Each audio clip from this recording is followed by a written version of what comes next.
Drink Georgetown Tavern Beer, your new locally brewed domestic-style lager. 4.2% alcohol. Cheap, good, local. Well, your team is probably going to play well. You're not always going to win, but they're going to play hard, and they're going to go out there and give good performance. You can live with that. Tony, today we're going to talk about our next opponent.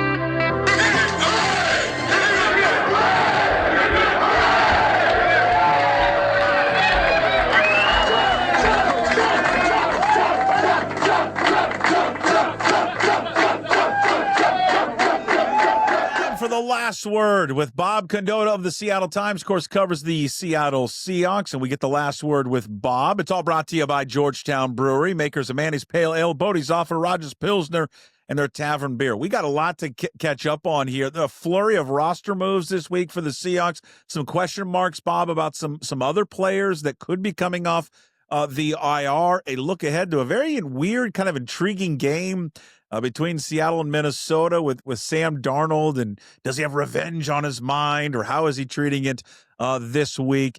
And then just kind of the overall state of the Seahawks coming off of kind of an odd game there against Tennessee. But the last word with Bob Condotta every week here on Puck Sports. All right, let's start with the flurry of moves that the Seattle Seahawks made this week. First, with kind of where they're at with the safety position and all the injuries they've had to endure there with Julian Love, and we'll get to Julian Love in just a second, but Ty Okada. They ended up getting Quandre Diggs. He was signed to the practice squad. They also signed Cam Akers to the 53-man roster. We're going to come back all these, but just to go through all of the moves, they've also promoted Shaquille Griffin and linebacker Patrick O'Connell from the practice squad to the 53-man roster. Darian Kendrick was waived, and Chaz Surratt, he was waived as well. In addition, signed to the practice squad was running back Myles Gaskin, receiver Jimmy Holiday, who is an undrafted rookie out of Louisiana Tech. Logan Brown was released to make room. And then they also designated rookie defensive end Riley Mills, to return to practice. Whew, I think I covered it all. Let's first start, and we'll just work from top to bottom. Let's first start with Diggs. He's signed to the practice squad. What does this mean, how they feel right now about Julian Love, and then also Ty Okada? Well, let me correct you on one thing. They didn't waive Chaz Surratt. They just put him on IR. So my fault. He suffered the ankle injury, so he's just going to go on IR. Quandre Diggs is an interesting guy to bring back for sure. Obviously, very well known here. Played very well. The 3 Pro Bowls. Team captain a couple times. Still knows a lot of people in the building. Played with a lot of these guys, and Julian Love's situation maybe is a little more tenuous than we would have thought for sure, that he is not back this week. So they could have designated him as returning to practice, open up that 21-day window. They did not do that. Mike McDonald said on Wednesday they hope to do that next week. But does that mean he can play immediately, or will he need a couple more weeks to get? Will he need a couple weeks to get ready and then he can play? Is kind of a good question. So we'll see on Julian and whether he can, how quickly he can make it back. But for sure, I think Quandre was waived on released by Tennessee on November 7th or 8th or whatever it was, and it sounds like from that point forward, they knew Julian's situation at that point. They had been in contact with Quandre a little bit, and they finally got it done at this point. What obviously made it more urgent to do now is Ty Okada in his situation. They did not put Ty Okada on IR, so that indicates there's a chance he'll be back within a month. That said, they're starting to run out of spots on IR to then bring guys back. So they're probably trying a little bit as well to not just reflexively put everybody on IR, because in a season, you can only put 8 guys on IR who you then bring back during the season.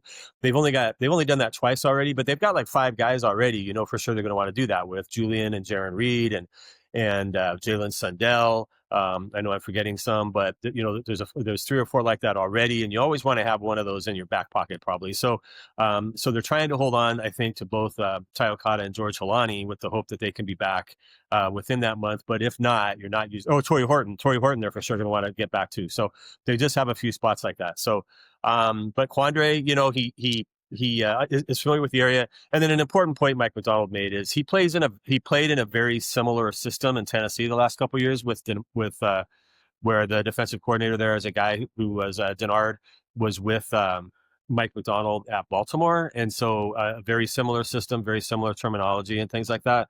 So he should be able to step pretty quickly into what they're doing. And a veteran guy like Quandre would probably be able to get in pretty quickly anyway.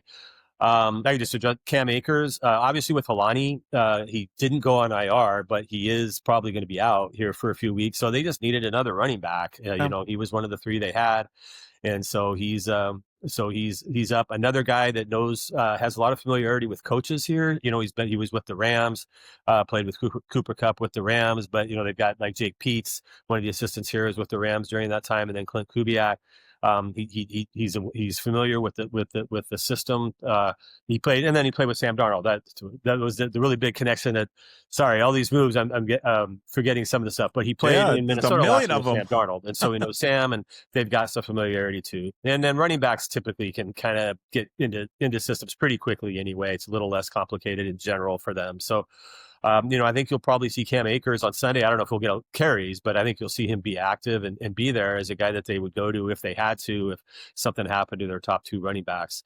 And then Riley Mills, 5th round pick. They were very excited about him, a guy that they think would have gone a lot earlier had he not had the knee injury. He tore his ACL in Notre Dame's playoff game last year against Indiana. Which was December 20th, if I recall right. So, ACLs just usually take 9 to 10 months to recover from. So he's back from it well enough to return to practice now. And so they've got 3 weeks to watch him now and see if he can help. And if he does, then he's another guy that in 3 weeks they would bring back up and see if there's a spot for him on the defensive line somewhere. All right, you touched on it, I think briefly, but let's go back to Julian Love. When do you think the expected timeline is that he comes back? Do you think it's in another week or two?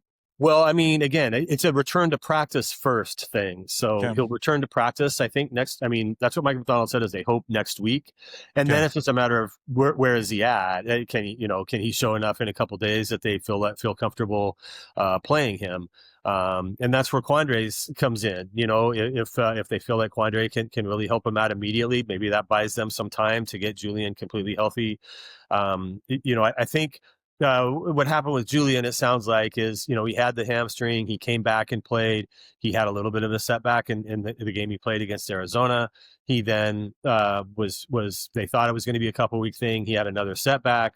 Then they decided to put him on IR and to try to really give it all the time they need, because, they do feel that, they're hoping they're playing games into late January, if not February. So they want to get him back fully healthy for that. So I think they're trying not to rush it.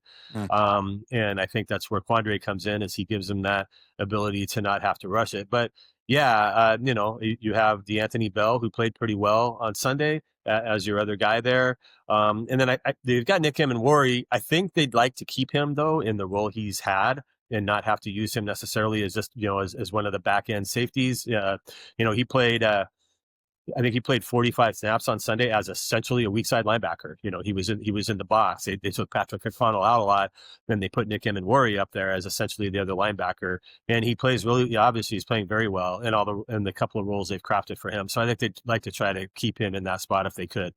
But with Julian, I think they really want to have him have no more setbacks once he comes back. So I think they'll be sort of cautious with it if they can, and that's where being able to sign Quandre and bring him in really helps them be able to do that.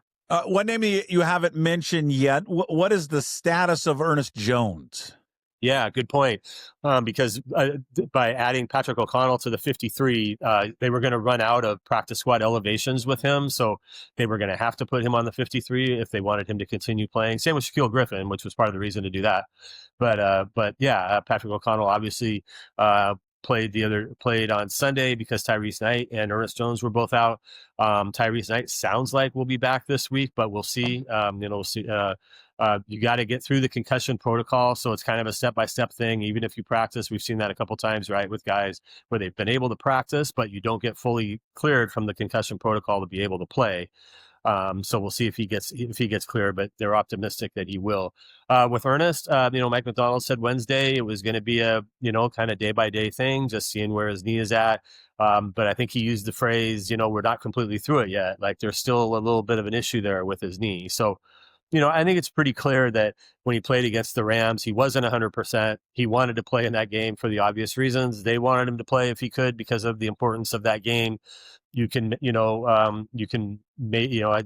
don't think he made it through that game without, it's still hurting him, obviously. And, maybe you could get away with it against Tennessee a little bit, and maybe you can against the Vikings as well. But especially now that O'Connell's played some and you feel a little more confident in what he can do. So that's another one. It wouldn't surprise me if they play that pretty cautiously, especially if Tyrese Knight comes back. So if Tyrese Knight's back this week, you've seen how well they can play when it's Tyrese Knight and Drake Thomas as the two weak side linebackers. We saw that against Arizona. So, I think they'll another one where I think they'll try to avoid an IR stint with him. But, if they need to give him a couple weeks, I think they probably will.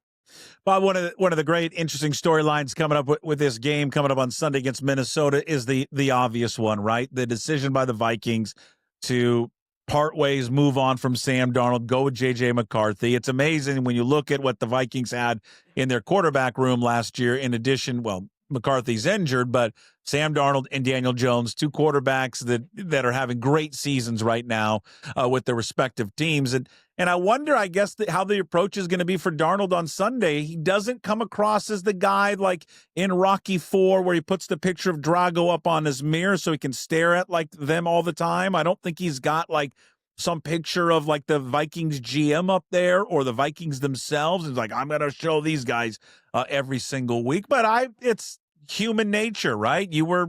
They broke up with you. They said you weren't good enough. They moved on. They decided to go with the rookie. So I think, right, it's got to be in the back of his head to maybe go out there and I'm going to show them what they're missing out on.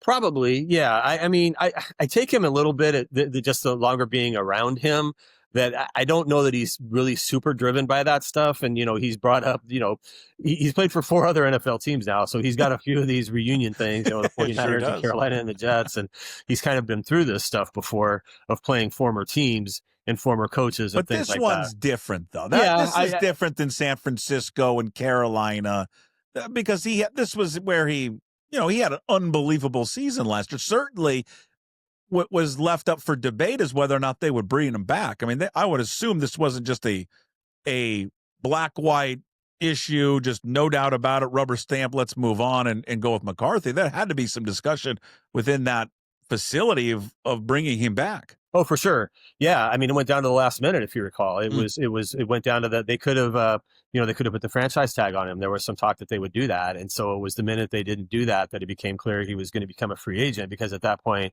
if you're Sam, you're going to hit free agency and see what else is out there for you.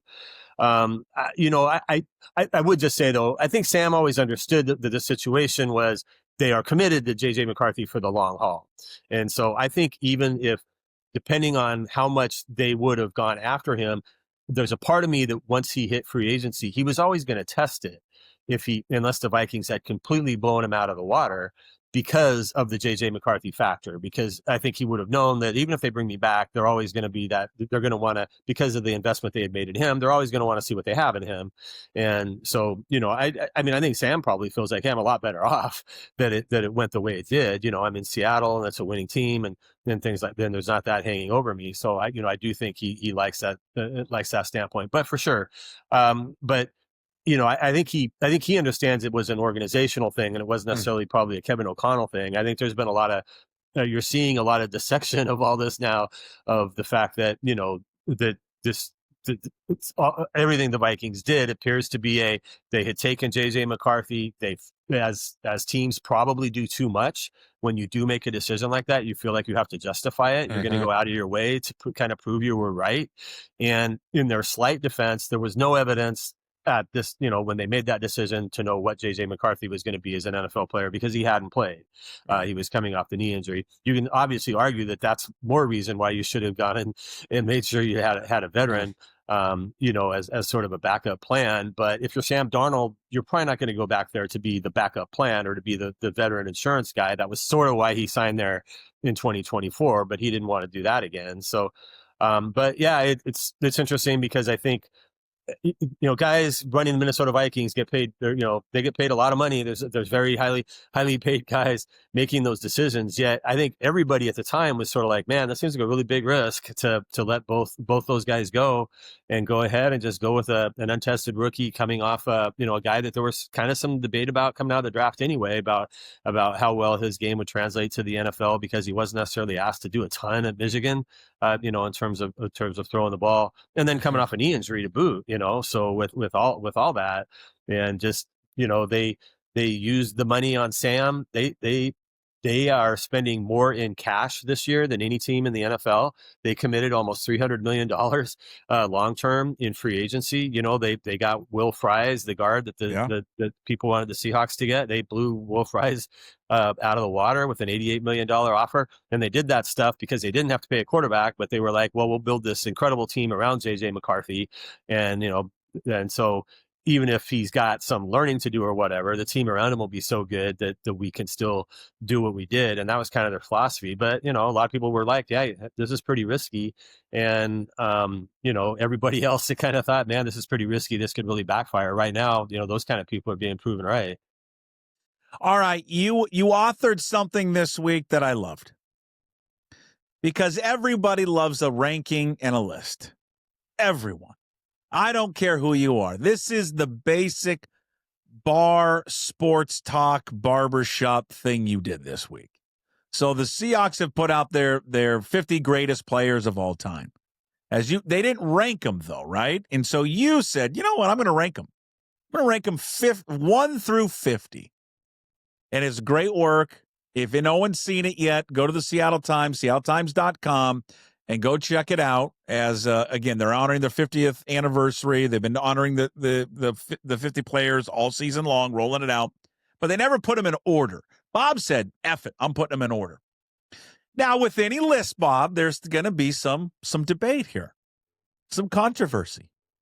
So some of the things where you say, Bob, what were you thinking? Okay, what were you thinking? Where would you? I'm going to start first with, and I wrote them all down. Okay, and a couple of them I'm a little upset with you. Yeah. Okay, number one. Number one is this. Where did you have them? Oh yeah. I know you love Jim Zorn, and I know he holds a special place in your heart. But no way is he better than Kurt Warner. No way. Yeah. No way, Bob. Come on. Yeah. You had Zorn at 17, Warner at 19, and probably the thing would be just Kurt just didn't have the longevity. He gets the knee injury early on in his career, and it just railroaded what was going to be probably, we can call it now. I'll say he was destined up for a Hall of Fame type of career because he was that good of a running back. He had the pedigree in college and certainly had it as a rookie, but that knee injury, which now, if he would have sustained that knee injury now, probably nothing, because players can recover from that stuff. But back then, an ACL injury was just a death nail. Yeah, I mean, he did come back to have, I think the 86 season in particular was really good. His second year back from the knee injury. It just didn't last super long. I mean, he played from 83 to 88 essentially, and was pretty good, at the back end, but he did fall off pretty quickly. Some of that is with quarterbacks. I do put some weight in the value of the position and what those guys have to do. I mean, quarterback is just so important to everything. So I did get a lot of criticism for not having Steve Largent number one. Well,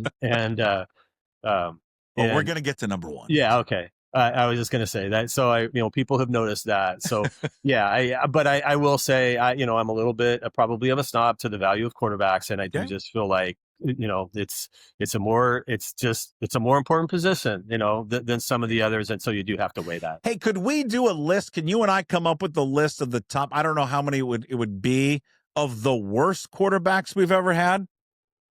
Well, I did that. I've actually done that before, where I rated them from 1 to 24. In the One being the at worst. some point, yeah. No, well, no, it's the other way around. But because when Sam Darnold's the 25th starting quarterback they've ever had, so I did it. I did a list. I would do it reverse, like who's the worst starting quarterback, one all the way down. Yeah, so. I mean, it's got to be Dan McGuire for everything. For the investment plus, they tried, right. It's a little bit different than say your Stan Gelbaugh or something like that, who I think was 2-8 or something as a starter. You weren't expecting Stan Gelbaugh to be a franchise quarterback, but you were, there was obviously hope that Dan McGuire might have been, and depending on who you believe, they passed on Brett Favre to take Dan McGuire. Oh my God, that's right. All right. Now, before we get to who you have at number one, because I know the top 5 and number 1 is kind of the biggest debate on all this, and it's spearheaded conversation all week. This week on all the different guests that I had on. The only other one I had, and because he's just, this is probably the 10-year-old in me and the 12-year-old. And I think this is it's a good debate, because I think when it comes down to these two players that you had, and I'm not going to say it, I'm going to say it in the other order, 7-6. I'm not going to say the other way because I'm so freaking tired of saying 6-7. Is Kenny Easley, because it's two generations. People that didn't grow up never saw Kenny Easley play. And then there's a lot of people that just that are familiar with the Legion of Boom and all that. But Kenny Easley at 7 and Richard Sherman at 6. That would be the only other one. We don't have to debate it. They're close enough. But well, what I would have put, if I had more space, so my comments aren't as long as some of the things I wanted. But if you go back if you Pro Football Reference, not Pro Football Focus, but Pro Football Reference does a thing where they give an average, they give a value rating for every player for every year, and then they add that up for a career as well. But in both the 2012 and 2013 seasons, they had Richard Sherman as the single most valuable player in the NFL. He didn't win the MVPs those years, but by their calculations, which, because MVP always just kind of goes to quarterback or a running back. It's almost always a quarterback. But they had, by a long shot, they had Richard Sherman as the most valuable player, the single most, in the league, both of those years. And on what was the best defense in the NFL both those years, and one year, what was the Super Bowl. And Sherman did have, a little bit. If you look at it, it's about the same amount of time that Easley played for the Seahawks. Sherman played, from 11 to 17, and Easley played essentially from 81 to 87. So it's really similar time. But I just think what Sherman meant to a team that did win a Super Bowl just slightly elevates him there. And I thought about putting Richard Sherman higher, if you want to know the truth, but because I just think, his ability to, during that era, just almost completely eliminate one side of the field, take out the best receiver on the other team, but his ability in that to make plays, and especially, those first couple of years, and then just sort of his overall kind of aura, what he brought to the team. And just again with what that team then did as well. 4 straight years as the best defense in the NFL, allowing the fewest points in the NFL anyway. I just kind of felt like that sets him apart. All right, so the top 5, and we'll get to 1 and 2 we'll circle back to Richard Sherman, because Jim and I had a good just kind of discussion about that defense and who during that Legion of Boom, who in our eyes was kind of the most valuable, most important. But at number 5, you had Cortez Kennedy.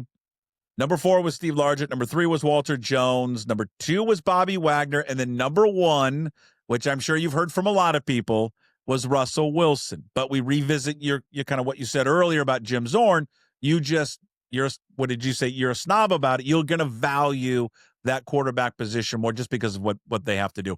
Listen, it's not unwarranted. He's, like, as you wrote, he's 104, 53-1 as a starter. Otherwise, the team was 306 and 323. He holds every single record in the organization. Of course, was kind of that last piece there for the Super Bowl. Did it just come down, of those 5, was it just between maybe Wilson and Wagner, or when you debated it, how much pull was Walter Jones or Cortez Kennedy to fill that slot for you? Yeah, I did look at all of them for sure. And, when I did the 40th, I had Steve Largent number 1. And so why wouldn't I keep having him there? I guess I felt a little bit like the way the game has gone, you're seeing the way the receiver thing has gone a little bit. there's a lot of receivers who are putting up big numbers. Not to devalue anything Steve Largent did. He's maybe the number one most favorite player, still of so many Seahawks fans, meant so much to the franchise during that time. But if you just sort of look a little bit at the teams, what the teams accomplished in some of those years, I don't know. I just, looking at it with slightly fresh eyes, I just kind of looked at some of those other players a little bit differently and what they meant in terms of teams that did get to and or win Super Bowls. So I felt like that was important. In Russell's case, I know I gotten no manner of emails of people like, oh, it was all the defense and Marshawn, and Russell just rode their coattails. I just don't believe that. Having watched all those games, how many times did we see Russell scramble out of pressure and then hit somebody 50 yards downfield? Absolutely. And what I still think is the single most underrated thing that Russell did was his impact on the running game, which helped Marshawn. Marshawn's a great running back and a great player, and I think I had him 11th or 12th. I'm kind of forgetting exactly where I had him on that. But how Marshawn would have done if he'd had just a guy just handing off to him, how that whole operation might have been, we'll never know. But having Russell back there and the ability Russell's ability to run the zone read, to make the defensive ends have to commit, that he could hand it off to, if the defensive end is committing to take Russell out, he hands it off to Marshawn. There's one less guy basically that the offense has to beat to get Marshawn a big gain. Just all that I just thought was a part of Russell's game that I still feel like has never been fully valued the right way. And I put the numbers in of where Russell stands in the all-time rushing list. He averaged like 5.6 yards per carry as a Seahawk. I mean, he was, that part of his game for those first 5 or 6 years was incredible. And then, the whole thing that he just rode the LOB and Marshawn. Well, again, 2019 and 2020, they went 11-5 and 12-4 and won a division when, I don't want to say only because I'm not trying to value Bobby Wagner and KJ Wright, but there was only 2 guys left from that defense essentially during those years, which was Bobby and KJ. All the secondary was gone. Everybody on the defensive line was gone. And you can go back and look that the defense was not very good, especially in that 20, both those years, it wasn't anywhere close to what it had been. But I think it's the 2020 season. They were a bad defense the first half of that year or so. And then they kind of finally turned it on at the end of that year a little bit. But, so I just think Russell, as I wrote, I think there's going to be some revisionist history a little bit with kind of the bitterness of how he left and that it hasn't gone well for him since he left. But I think if you just look at those 10 years, I don't know how you take it away from Russell for what they did there. And he was the guy. And the other underrated thing to me about it is his durability and the fact that he was able to play every game for all those years, because just look at how many good teams, their quarterback's inability to just be out there every single Sunday derails their season. And that was never an issue during those Russell years at all. I mean, what if, so I think that's a really underrated aspect of it as well. I think it's a great, healthy debate. And this is a great thing because you can sit there and go back and forth on it. And, and it's all personal preference. Like if you would have asked me, and I think Jim and I talked about this, you would have asked me who the best defensive player on that Legion of Boom era was. See, I don't think it was even Bobby Wagner. I think even Wagner comes down to third to me. See, to me, I think Earl Thomas is the most valuable player on that team.